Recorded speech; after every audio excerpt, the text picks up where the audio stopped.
জোরপূর্বক যখন প্রমোশন পদোন্নতি নিল ৩০০-র উপরে কম বেশি। বাংলাদেশ কমার্স ব্যাংক লিমিটেড এর পরিচালনা পর্ষদের চেয়ারম্যান অনিয়ম ও বিশৃঙ্খলায় জর্জরিত বাংলাদেশ কমার্স ব্যাংকের বর্তমান চেয়ারম্যান, নির্বাহী চেয়ারম্যান, মানব সম্পদ উন্নয়ন বিভাগের প্রধান ও ভারপ্রাপ্ত ব্যবস্থাপনা পরিচালক সবাই বিভিন্ন সময়ে এস আলমকে অর্থ প্রদানে সহযোগিতা করেছেন। এ চক্রের হাত থেকে ব্যাংকটিকে বাঁচানোর জন্য অসংখ্য অভিযোগ জমা পড়েছে বাংলাদেশ ব্যাংকে। অভিযোগের প্রমাণও পেয়েছে তদন্তকারী দল। তারপরেও কোনো ব্যবস্থা নিচ্ছে না কেন্দ্রীয় ব্যাংক।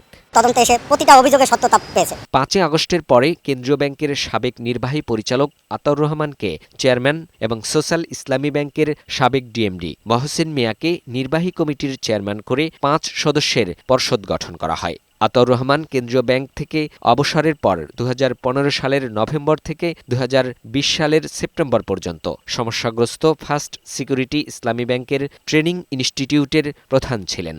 আর মহসিন মিয়া ছিলেন সুরুজ মিয়া স্পিনিং মিলের উপদেষ্টা। এতে করে বোঝা যায় তারা এস আলমের মদতপুষ্ট লোকই। নতুন করে দায়িত্ব নিয়ে আরও হয়েছেন বেপরোয়া। কমার্স ব্যাংক কি এই আওয়ামী বলেন আর এস আলমের রাহুল রাজ থেকে বের হইতে পারেনি। ব্যাংকের চেয়ারম্যান ও নির্বাহী চেয়ারম্যান ব্যাংকের নিয়মিত ঋণ কার্যক্রম, নিয়োগ, বদলি, শাস্তি সবকিছুতেই হস্তক্ষেপ করছেন।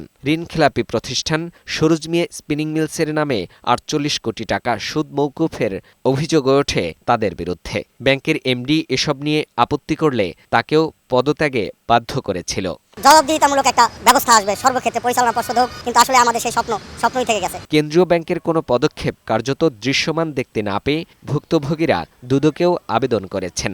এস আলমের চক্র থেকে ব্যাংকটিকে বাঁচানোর চেষ্টায় ব্যর্থ হচ্ছে সংশ্লিষ্টরা।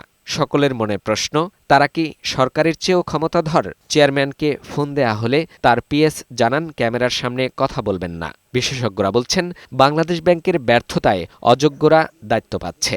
বোর্ডে যারা থাকবে তারা হচ্ছে যে আপনার academic Excellency, banking Excellency, financial sector related knowledge, huge knowledge তাদেরকে থাকতে হবে। পদত্যাগপত্র জমা দেয়া এমডির সমাধান না করেই নতুন করে এমডি নেয়ার প্রক্রিয়া শুরু হয়েছে। এই বিতর্কিত কর্মকাণ্ডের রেশ কাটতে না কাটতেই এবার মোহাম্মদ আলী জাবিয়াব নামে একজন বিতর্কিত ব্যক্তিকে ব্যবস্থাপনা পরিচালক পদে নিয়োগের আরও একটি অপকর্মের অভিযোগ উঠেছে ব্যাংকটির পরিচালনা পর্ষদের বিরুদ্ধে, যা ইতোমধ্যে চূড়ান্ত অনুমোদনের জন্য পাঠিয়েছে বাংলাদেশ ব্যাংকের কাছে।